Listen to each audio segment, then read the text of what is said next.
MLA Kethireddy బాగా చేస్తున్నాడు. ముందు రాజశేఖర రెడ్డి ఉన్నాడు, అందరికీ బీదలకి అందరికీ 3 ఎకరాలు 2 ఎకరాలు పాస్బుక్లు ఇచ్చాడు. బీదలు వాళ్ళు వీళ్ళు అనేది లేకోకుండా రైతులకి అందరికీ బాగా బీదలను బాగా చూసుకుంటున్నాడు. బాగా పనులకు బాగా వస్తాడు. ఒక్కొరికి 3 ఎకరాలు 4 ఎకరాలు 2 ఎకరాలు అందరికీ ఇచ్చినాడు. ఈ పళ్ళంతా తీసుకున్నారు. ఇప్పుడు నాకు వచ్చేసి 440 సెంట్లు ఇచ్చినాడు భూమి కేతిరెడ్డి. ఆ భూమే నాకు ఇప్పుడు ఆధారం. ఆయన వచ్చినాడంటే మేము ఆయన అంటే ఉంటాము. సిమెంట్ రోడ్లు వేశారు, బాగా పనులు బాగా జరుగుతాయి. అంటే ముందంతా బాగా పాస్బుక్లు ఇచ్చినాడు, సిమెంట్ రోడ్లు వేసినాడు కేతిరెడ్డి. బాగా వస్తుంటాడు. మొన్న వచ్చేంత నా భార్యకి మన 7,000 ఇచ్చినాడు. పేషెంట్ నా భార్య బీద వాళ్ళు వాళ్ళు రెడ్డీస్ మేము బాయోళ్ళము. ఆయన తేడా లేకుండా చూస్తాడు. 7,000 డబ్బులు కూడా ఇచ్చినాడు కేతిరెడ్డి. అంటే మాకు ఆయన ఇచ్చిండే భూమి మేము చనిపోయిన మా పిల్లల దాకా ఉంటుంది. అది మేము భావిస్తున్నాం. ముదుగుబ్బు కట్టింటే ఈ పళ్ళంతా ధర్మారం ఎట్లా చెప్పలేము. ఈ పళ్ళంతా కేతిరెడ్డి ఎక్కువ. కంపల్సరీగా అది బీదలు కావాలనుకుంటాడు కేతిరెడ్డి. అది మాకు మెయిన్.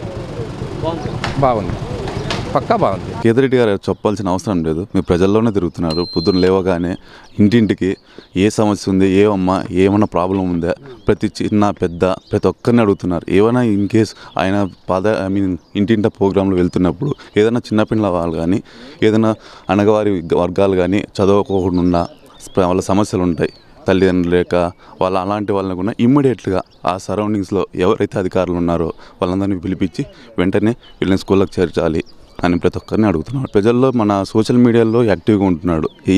ఎలాంటి వాళ్ళు ఎట్లా ఉన్నారు అని ప్రతి ఒక్కరిని యువతని ఈ ప్రోత్సాహం ఇన్ కేస్ వాళ్ళ స్టడీస్ ఏదో రకంగా ఉన్నా కూడా కీయలేకపోతున్నా అంటే బెటర్ పొజిషన్లో ఉన్నారమ్మా, ఇంకా బెటర్గా వెళ్ళాలి. ఇన్ కేస్ అలా లేనప్పుడు ఏదైనా కోర్సెస్ కావాలంటే తీసుకోండి, ఏమైనా హెల్ప్ కావాలన్నా అడగండి అని ప్రతి ఒక్కరిని అడుగుతున్నాడు. అమరావతి చేసిన రాజధాని దానివల్ల ఏమన్నా ఒక చిన్న ఉపయోగం ఉందా? ఏదో గ్రాఫిక్స్ లాగా క్రియేట్ చేశాడు.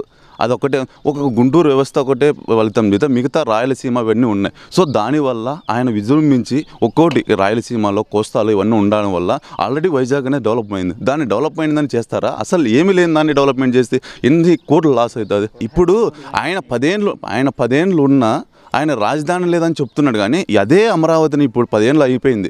10 ఏళ్ళు అయిపోయిన తర్వాత ఏమన్నా చూస్తే ఏమన్నా ఉందో భూస్థాపమైంది. అదే 3 రాజధానులు ఉన్నాయి, అది జరుగుతూనే ఉన్నాయి. కానీ ఎవరైనా అడిగినా ఏ రాజధాని అంటే వైజాగ్ అంటారు. ఏదైనా డెవలప్మెంట్ అవుతుంది కాబట్టి హార్బర్లు, పోర్ట్ ఇప్పుడు అవన్నీ జరుగుతున్నాయి. ఈ రాయలసీమ కర్నూలు అంటున్నారు, అది ఇంతకుముందు నుంచే క్యాపిటల్గా ఉన్నది. ఇప్పుడు తర్వాత ఆయన తీసుకొని వచ్చినాడు. ఆయన ప్రభుత్వంలో వచ్చిన తర్వాత ప్రతి ఒక్క రాయలసీమకు ఉండాలా, ఇట్లుండాలా ఆయన ఒక మైండ్ సెట్తో ఆలోచించినాడు. కుప్పం నుంచి పాదయాత్ర చేసినాడు. కుప్పం నుంచి ఎక్కడికి అక్కడ వరకు చేశాడు. ఆయన ప్రతి ఊరు తిరుగుతున్నాడు. ఆ ప్రతి ఊరిలో వాలంటీర్ వ్యవస్థ లేదా, ఆరోగ్యశ్రీ లేదా, రైతు భరోసా కేంద్రం లేదా, సచివాలయం వ్యవస్థ లేదా, అవన్నీ కనిపించడం లేదా ఆయనకి. అంటే అభివృద్ధి అంటే ఏంది? క్యాపిటల్ కడితే, ఐటీ ఇండస్ట్రీ కడితేనే అభివృద్ధి అనేది. ఇవన్నీ కడితే అభివృద్ధి అన్నారు దాన్ని. ఇంకా ఏ విధంగా అభివృద్ధి లేదంటున్నారు? ఈ ఒక విద్యా దీవెన వస్తున్నాయి, వసతి దీవెన వస్తున్నాయి, అభివృద్ధి ఏ ఎడ్యుకేటెడ్కి ఎంత డెవలప్మెంట్ చేస్తున్నారు అది ఆలోచించాలి. ఇది ఎంతసేపు ఉన్న క్యాపిటల్ లేదు, అవి లేవు ఇవి లేవు అని చెప్తున్నారు. ఎంతమందికి వాలంటీర్ వ్యవస్థ వల్ల ఉపాధి కల్పిస్తున్నాడు? కంపెనీలు లేవంటున్నారు. ఇప్పుడు 5 ఏళ్లలో కంపెనీలు తేవడం ఎవరి చేత కాదు. 10 ఏళ్ళు ఉన్నాడు కదా, 10 ఏళ్ళ నుంచి ఏ కంపెనీ తెచ్చినాడు? ఇప్పుడు ఆల్రెడీ ఇన్ని కంపెనీల్లో అన్నీ జరుగుతూనే ఉన్నాయి. విశాఖ, మహేంద్ర, ఏదైనా ఎంఎన్సీ కంపెనీలు ఆల్రెడీ స్టార్ట్ అయినాయి లేదా? వర్క్ అవుతుందా లేదా? ఇప్పటికి ఇంతకుముందు 10 ఏళ్ళు ఉన్నప్పుడు ఏదైనా కంపెనీ స్టార్ట్ అయిందా? క్యాపిటల్ అంటే అమరావతిలో ఏదైనా కంపెనీ స్టార్ట్ అయిందా? ఇప్పుడు వైజాగ్లో స్టార్ట్ అయినా చూస్తున్నారు కదా. మా ఎమ్మెల్యే గురించి ప్రత్యేకంగా చెప్పాల్సిన అవసరం అయితే ఒక నుమ్మాటానికి లేదు. పక్కన ఎమ్మెల్యేలతో పోల్చుకుంటే మా ఎమ్మెల్యే రాష్ట్రానికి అతని గురించి చెప్పుకునేలా బిహేవ్ చేస్తున్నాడు, ప్రవర్తిస్తున్నాడు. ఏ చిన్న పెద్ద పేద అందరికీ చేస్తున్నాడు. అన్ని విధాలుగా అందరి దగ్గరికి ప్రజల్లోనే మమేకమయ్యి అతనిలోనే తిరుగుతూ వాళ్ళలోనే కలిసిపోతున్నాడు. అంటే చాలా మంది పోటీ పడుతున్నారు ఇక్కడ. చిలకమూర్తి రెడ్డి, సూర్య అని చెప్పి, అలాగే శ్రీరామ్ అని చెప్పి వీళ్ళందరితో ఇప్పుడు వాళ్ళంతా మమేకమైనా కూడా మాకు ఎదురెడ్డి కానీ ఇంచుగున టచ్ చేయలేరు. ఎందుకంటే వాళ్ళలోనే వ్యతిరేకత ఉంది. బయటాలలో ఉంటారు, వరదాపు సూర్య ఉన్నారు, చిలకమ్మ సూర్యరెడ్డి, వాళ్ళ ఒకరికొకరికి వారికి సపోర్ట్ లేదు. మాకు ఎవరికి ఇచ్చినా కూడా మాకు మాకు చాలా % మాకే బెనిఫిట్. నాకైతే నువ్వు అడగకపోయినా మాకు ఎదురెడ్డి గారు 101% గెలుస్తారు. వాళ్ళు అన్ని పొత్తులతో వచ్చినా కూడా ఎవరు ఒక ఇంచుకుని టచ్ చేయాలి అనుకుంటుంటారు. మాకు చేస్తే గెలుస్తాము, అవి చేస్తాము, ఇవి చేస్తాము, అవైతే ముమ్మటానికి జరగవు ఇక్కడ మా కాన్స్టిట్యున్సీలో మాత్రం. వాళ్ళ తాతల కాలం నుంచి జరిగిపోతుంది దాన్ని మళ్ళీ వీళ్ళు చెప్పు ఎంతమంది కుమ్మొక్కొస్తే ఏం చేస్తారు చెప్పండి. వాళ్ళ తాతల కాలం నుంచి ఇది రాజశేఖర రెడ్డి అంటే పులివెందుల అంటే రాజశేఖర రెడ్డి, వైఎస్ఆర్సీపీకి కంచుకోట. అది వాళ్ళు చంద్రబాబు రెయిన్బోలు ఆడి పడుకొని ప్రజల్లో తిరిగి ఏం సమస్య మీకు ఇంటికి కావాలని లక్షకి ఇస్తా, ఏం కావాలని డబ్బులు ఇస్తా అన్నా కూడా అది ఎవరి చేత కాదు. పులివెందులని ఢీ కొట్టడము. అంటే బీటెక్ రవి అనే ఒక వ్యక్తి కూడా ఈ మధ్య కాలంలో జగన్ ఎక్కడ పోటీ చేస్తే అక్కడ నాకు ఓన్ టికెట్ అని అంటే ఇప్పుడు ఇంతకుముందు వేంపల్లి సతీష్ రెడ్డి ఉన్నారు.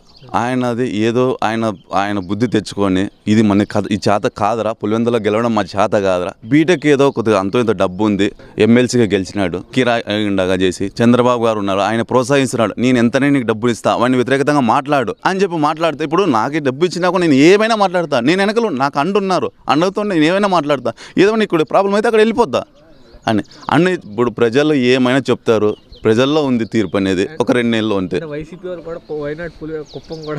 అరే అది చెప్పాల్సిన అవసరం లేదు. ఈసారి 100-200% గెలిచి చూపిస్తారు కూడా. భరత్ అయినా నీళ్ళు ఇన్నేళ్ళు ఉన్న ఒక నీళ్ళ కోసము ఎంత స్ట్రగుల్ అయినారు, ఇప్పుడు నీళ్ళు తెచ్చి చూపించాడు భరత్. ఇప్పుడు దానివల్ల రిజల్ట్ అనేది చూపిస్తుంది. కేతిరెడ్డి వెంకటరామరెడ్డి ఆయన పాలన అంటే ఇంక మీరు తెలిసిందే కదా. గుడ్ మార్నింగ్ రాష్ట్రంలోనే కదా దేశంలోనే ఆయన తెలుసు. ఆయన పాలన ఎవ్రీడే పీపుల్స్లోనే కలిసి ఉంటాడు. గతంలో ఎమ్మెల్యేలు అంటే ఏదో స్వార్థం కోసం పార్టీ. గతంలో వర్ధాపురం సూర్య ఉండే, ఆయన పార్టీ ఓడిపోతానే వేరే పార్టీలో జంప్ అయ్యిండు, మళ్ళీ టికెట్ కోసం కొట్లాడుతుండ్రు. గత ప్రభుత్వంలో కరువు కాటకాలతో అన్నారు. జగన్ గారి ప్రభుత్వంలో సురక్షితంగా పంటలు పండించుకుంటూ ప్రతి రైతు ఉన్నాడు. అభివృద్ధి లేదు, రాష్ట్రం అప్పులు పాలైపోయింది అంటున్నారు. అభివృద్ధి లేదన్నవానికి చూపిస్తాం కదా. అభివృద్ధి లేదన్న ఎవరో రమ్మను చూపిస్తాము. 70 ఏళ్ళ స్వతంత్ర దేశంలోనే ఏ పంచాయతీలో ఉన్న ఆర్బీకే ఉందా, సచివాలయం ఉందా, హాస్పిటల్ ఉందా? 70 ఏళ్ళ స్వతంత్ర భారతదేశంలో ఎవరు చేయలేని పాలన ఈయన చేస్తుండు. ఇంతకన్నా గొప్ప పాలన ఈ ప్రపంచంలో ఎవడే ఏ రాజకీయ నాయకుడు చేయలేడు. రాబోయే రోజుల్లో ఎవరు గెలుస్తారు అనుకుంటారు ఇక్కడ? ఎవరు గెలుస్తారంటే ఇంకా వెంకటరామరెడ్డికి ఎదురు లేదు, జగన్మోహన్ రెడ్డికి ఎదురు లేదు. నాడు నేడు కింద స్కూల్ కట్టించడం జరిగింది.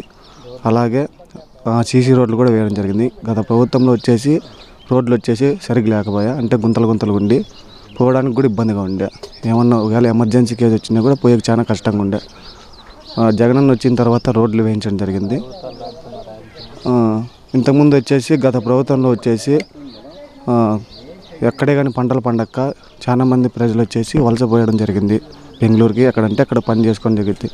మళ్ళీ జగనన్న వచ్చిన తర్వాత చెరువులకు కానీ అన్నిటికీ నీళ్ళు నింపడం వల్ల, బోర్లకు నీళ్ళు వచ్చేయడం వల్ల మళ్ళీ అక్కడ నుండి ప్రజలు ఇక్కడికి చాలామంది ప్రజలు పనులు చేసుకోవడం జరిగింది.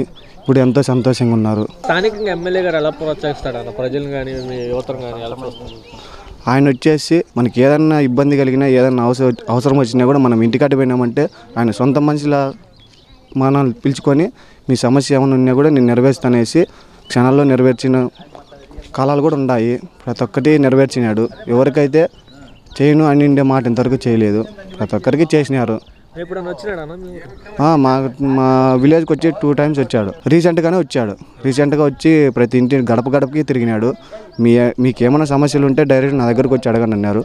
ఊర్లో తిరిగింటే ఏ ఒక్కరు కూడా అంటే మాకు ఎటువంటి సమస్య లేదు, అన్నీ మంచి పనులు చేసినారు, నెక్స్ట్ కూడా మీరే రావాలనేసి ప్రజలు కూడా అన్నారు. చాలా మంది పోటీ పడుతున్నారు కదా ఆయన మీద. అంటే ఆయన మీద శ్రీరామ్ అంటున్నారు, సూర్య అంటున్నారు, అదే చిలకమర్తి చాలా మంది పేర్లు ఏర్పడుతుంది. అది ఎవరికి ఇచ్చినా కూడా నెక్స్ట్ వచ్చేసి కేతిరెడ్డి వెంకటరామరెడ్డి వస్తాడు. ఎందుకంటే మంచి పనులు చేసినాడు కాబట్టి, డెఫినెట్లీ 100%కి 100% ఆయన వస్తాడు. అంటే కేతిరెడ్డి గారు ధర్మవరం నియోజకవర్గానికి కావాలంటే ఎందుకు కావాలంటే ఏం చెప్తారు? అంటే మాకు మంచి పనులు చేసినారు కదా, మనకి మంచి పనులు చేసిన వాళ్ళని అప్పుడు మనం మర్చిపోకూడదు. ఒకవేళ మనం చేయలేదంటే మనం చేయలేదని చెప్తాం. చేసినాడు కాబట్టి ఎన్నో మంచి పనులు అభివృద్ధి చేసినారు కదా. ధర్మవరంలో రీసెంట్గానే మళ్ళీ ఒకటి ఫ్లైఓవర్ రీసెంట్గానే వస్తుంది, అది కూడా మంచి పనే కదా. ఇంతకుముందు ట్రాఫిక్ వల్ల చాలా మంది యాక్సిడెంట్లు అయి చనిపోయిన అవకాశం కూడా ఉంది. ఇప్పుడు బ్రిడ్జి కట్టడం వల్ల కొంచెం తగ్గుతుంది కదా యాక్సిడెంట్లు కూడా. ఫైనల్గా పైన జగన్మోహన్ రెడ్డి గెలుస్తాడు. మాకు ఎమ్మెల్యే కేతిరెడ్డి వెంకటరామరెడ్డి గెలుస్తాడు. అట్లాంటి వాళ్ళు ఇంకొక 10 మంది వచ్చినా కూడా ఎవరి వల్ల ఏం కాదు, వచ్చేది మా జగనన్నే. ఇట్లాంటి వాళ్ళు ఎంతమంది వచ్చినా కూడా ఏం కాదు కదా. పవన్ కళ్యాణ్ అంటే ఇంతకుముందు పవన్ కళ్యాణ్ మేము ఏం చేసా లాస్ట్కి వచ్చేసి టీడీపీలోకే జాయిన్ అయిపోయి. ఇట్లాంటి వాళ్ళు 10 మంది వచ్చినా కూడా ఎవరి వల్ల ఏం కాదు, వచ్చేది జగనేను. ఎందుకంటే ఆయన మంచి పనులు చేసినాడు కాబట్టి. కేతిరెడ్డి బాగానే చేస్తూ ఉన్నాడు. రోడ్లు గీట్లు వేసుకొని చేసినాడు. వాకింగ్ వస్తాడు, మార్నింగ్ వాకింగ్ వస్తాడు, అంతలక్క చూసుకుంటూ పోతాడు, చెప్తా ఉంటాడు, అడుగుతూ ఉంటాడు. చెప్పచ్చు, దాంట్లో ఏం ఇబ్బంది ఏం లేదు. మీకేం పథకాలు వస్తున్నాయా? మాకేం పింఛన్ వస్తుంది తప్ప. ఇక్కడ ఎమ్మెల్యేగా ఎవరుంటే బాగుంది అనుకుంటున్నారు? ఎవరు చేసింటే వాళ్ళు ఖచ్చితంగా గెలుస్తారు. పనులు చేసిన వాళ్ళు ఖచ్చితంగా గెలుస్తారు, ఆ డౌట్ ఏం లేదు. వెంకటరామరెడ్డి బాగా చేస్తున్నాడు. మాకేమందినా అన్ని రూయిన్లు ఇచ్చినాడు, పథకాలన్నీ బాగా వచ్చినాయి, రైతు భరోసా పడుతున్నాయి. మాకేం బాగా అప్పుడేమో మాకేం లేదు, మగ్గం బిల్లు పడుతున్నాయి, మాకేం అన్నీ అందినాయి. మాకు జగనే కావాలా, ఎమ్మెల్యేకి వెంకటరామరెడ్డి, మళ్ళీ ఎమ్మెల్యే కావాలా. కేతిరెడ్డి వెంకటరామరెడ్డి ధర్మవరంలో అభివృద్ధి ఏమంటే బ్రహ్మాండం చేసినాడు. రోడ్లు కానీ ప్రతి ఒక్కటి, సిమెంట్ రోడ్డు కానీ, కాలువలు కానీ ప్రతి ఒక్కటి బాగా, స్కూల్ కానీ బళ్ళు కానీ అన్నీ బాగా కట్టినాడు. మాకు మైనార్టీ వాళ్ళకి ఒక 20 ఎకరాలు ఈద్గా మైదానికి ఇచ్చినాడు భూమి. మళ్ళీ దానికి కంపౌండ్కి ఒక 40-50 లక్షలు శాంక్షన్ చేసినాడు, బాగా చేసినాడు. కొంతమంది ఇంకా ప్లాట్లు ధర్మవరంలో ఎమ్మెల్యే చేయకోకుండా పనులు మా ధర్మవరం కేతిరెడ్డి వెంకటరామరెడ్డి బ్రహ్మాండం చేసినాడు. ప్లాట్లు ఇచ్చినాడు. ఒక కనీసం అంటే ఒక 15,000 12-15,000 ప్లాట్లు ఇప్పించినాడు, బాగా చేసినాడు. ఇటువంటి ఎమ్మెల్యే మేము ఇంతవరకు చూడలే మా ధర్మవరంలో. బ్రహ్మాండం చేసినాడు. చేనేతకు బిల్లు వస్తుంది, నాకు పింఛన్ వస్తుంది. ఒక ప్లాట్ ఇచ్చినారు పోతున్న కుర్తురు కల్లా, అంటే బాగా చేసినాడు. జగన్మోహన్ రెడ్డి కానీ బాగా చేస్తున్నాడు పరిపాలన. అటువంటి ముఖ్యమంత్రి ఇంతవరకు ఎవరు చూడలే. ప్రతి ఒక్కరికి వైఎస్ రాజశేఖర ఉన్నప్పుడు 4% రిజర్వేషన్ ఇచ్చేసినాడు. అతను పెద్ద ఆయన, అతని అభిమానం మాకంగా ఉంది, బాగా చేసినాడు. అదే పులి కడుపున పులి పుడుతుందని చెప్పినారు పెద్దోళ్ళు, అట్లా మన జగనన్న చేస్తున్నాడు బాగా. నాయన కానీ మించినాడు పనుల్లో, ప్రతి కులాలకి పని చేస్తున్నాడు. ఈయన కానీ మొన్న కాంప్లెక్స్ ఓపెనింగ్ అయింది. ఎవరి పేరు ఇప్పుడు సూర్యప్రతాప్ రెడ్డి, వెంకటరామరెడ్డి పేర్లు అన్నీ ఉన్నాయి. అన్ని పేర్లు వాళ్ళే పెట్టుకు బాగుండదని శంకరనారాయణ వాళ్ళ వకీల్ పెద్దయ్య పేరు పెట్టినారు ఆ కాంప్లెక్స్ పేరుకి. అటువంటి ఎవరైనా చేస్తారా? మన ఎమ్మెల్యే బాగా చేశారు. వీళ్ళంతా ఇప్పుడు కొంతమంది తింటారు, పథకాలు తింటారు, అన్నీ వచ్చినాయి. వాళ్ళకి తిన్నా కానీ వాళ్ళకి ఎత్తిదేం వాళ్ళకి తప్ప ఇంకేది రాదు. తిన్నోడికి మనసులో ఉండాల, సాయం చేసినోడికి మనసులో ఉండాల. తిన్నోడికి ఎప్పుడు మర్చిపోకూడదు. వాళ్ళు తిని చేసే వాళ్ళకి ఎవరేం చెప్పలేరు. ఫస్ట్ తెలుగుదేశం ప్రభుత్వంలో మాకు పట్టా వరదాపురం సూర్య పట్టా తెచ్చినాడు. మేము వైఎస్ఆర్ పార్టీ, కాంగ్రెస్ పార్టీ ముందు నుంచి ఎవరు మారేలే, ఇంతవరకు అయింది. తెలుగుదేశం ఓటేసిన వాళ్ళేం కాదు మేము. అయినా మాకు పట్టా వచ్చిండేది వీళ్ళు వైఎస్ఆర్ పార్టీ వాళ్ళని మాకు పింఛని బిగేసిరే, నాకు పట్టా రాకుండా చేసిరే. ఇప్పుడు పట్టా వచ్చింది. ఇప్పుడు వీళ్ళు కూడా అలాగే చేస్తున్నారా? అందరికీ ఇస్తారు వీళ్ళకి. అది చెప్తానని అందరికి వస్తాడే. వీళ్ళకి నుంచి కేతిరెడ్డి అట్లా ఇట్లా అని మళ్ళీ ఇవి మాటలు. మా ఏరియా దాంట్లో 2-3 నాలుగులు వచ్చినాడు. డైలీ వస్తాడు, ఎప్పుడైనా ఒక 2 నెలలు 3 నెలలు వస్తాడు. మరి ఆయన జనం ఇప్పుడు గుడ్ మార్నింగ్ ప్రోగ్రామ్ వచ్చి పన్నులు, చెరువులు ఖాళీ కబ్జా చేస్తారు, అన్నీ మాటలు అంతే. అవన్నీ మాటలు అట్లా చేసేది. అవన్నీ పోతే ఇంకా ఇవన్నీ దండిగా ఇవన్నీ ఇంటికి ఇచ్చి పెడతారు. అవన్నీ మాటలు వీళ్ళంతా తెలియజేసిన వాళ్ళు మాటలు అంతే. అవన్నీ అన్నీ అంతే. అది ఎలియో మీడియో అతి ఆంధ్రజ్యోతి అంటే ఈనాడు అంతా వాళ్ళకేం పనిలే, యాదో ఒకటి విమర్శించాలా. చాలా మంది పోటీ పడుతున్నారు, ఎలా ఉంటుందంటో? ఎవరు వచ్చినా, పైటాడు శ్రీరామ్ వచ్చినా ఏం కాదు, వరదాపురం సూర్య వచ్చినా రోజు పోటీ ఫుల్గా ఉంటుంది. అయినా మా కేతిరెడ్డి వెంకటరామరెడ్డి గెలుస్తాడు గ్యారెంటీగా. కేతిరెడ్డి వెంకటరామరెడ్డి బ్రహ్మాండంగా చేస్తున్నాడు. అన్నూరు పల్లి రోడ్లు వేసాడు, బాగా చేశాడు, అన్నీ బాగా చేశాడు. ఇప్పుడు బ్రహ్మాండంగా ఉంది. మళ్ళీ కేతిరెడ్డి గెలుస్తాడు, గెలిచి ఖచ్చితంగా 100%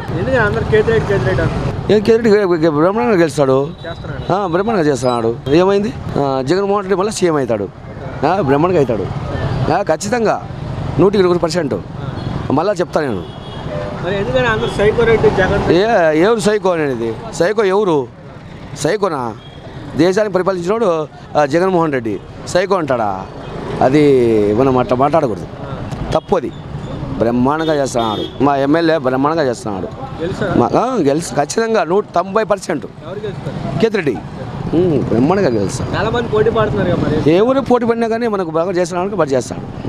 ఏ ఊరు చేసినా కానీ ఏం చేసినా కానీ బ్రహ్మాండంగా చేస్తాడు. మళ్ళీ మనం దాంట్లో డోగానే లేదు. కంపల్సరీగా గెలుస్తాడు. కేసిరెడ్డి బాగానే పర్వాలేదు, బాగానే చేస్తున్నాడు. సిసి రోడ్లు అవి బాగా వేసినాడు. సైడ్ కాళ్ళు ఇటు కాళ్ళు బాగా వేసినాడు. పని బాగా చేస్తాడు. ఇప్పుడే బాగుంది. వస్తున్నాయి. మాకు ఒక్క పథకమే వచ్చింది. మన ఇంటి ఎవరికి ఏం రాదు. ఇది పింఛన్ కేసిరెడ్డి ఉంటేనే లేదు. వైఎస్ఆర్ రావాలా పైన. జగన్ తింటున్నారు. కానువలు జేబులో పైసలు పడలే వాళ్ళకు. ఇప్పుడు లంచాలు లేడా, ఎవరికి రూపాయలు లెక్కిచ్చేదా, లంచాలు పడలే వాళ్ళు జేబులు నిలలే, ఖాళీ అవుతాను జేబులో వాళ్ళు అంటూ అంటారు.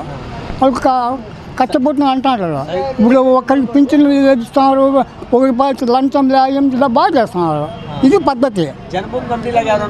జన్మభూమి కంటికి వాళ్ళే ఇప్పుడు ఉడిచి కలుపుతున్నారు. వాళ్ళే మాకు 10 రూపాయల గేర్లో పోతే నాకు 100 ఇచ్చిరు అని వాళ్ళు కష్టపడుతున్నారు అంతే. జగన్ రాళ్ళ 170 వస్తుంది సార్. 151 వచ్చింది. 20 సీట్లు వచ్చేది పెద్ద గొప్ప ఏం కాదు. ఆల్రెడీ బుక్ అయిపోయినాయి ఓట్లు. అమ్మఒడి పథకము ఏమే ఇది వచ్చి 45 వయసు వాళ్ళు, పింఛన్దారులు, డాక్రా మహిళలు బుక్ అయిపోయినాయి. అది మేములా 100కి 70% అయిపోయినాయి ఓట్లు. 25% కొట్లాడుతున్నారు అంతే.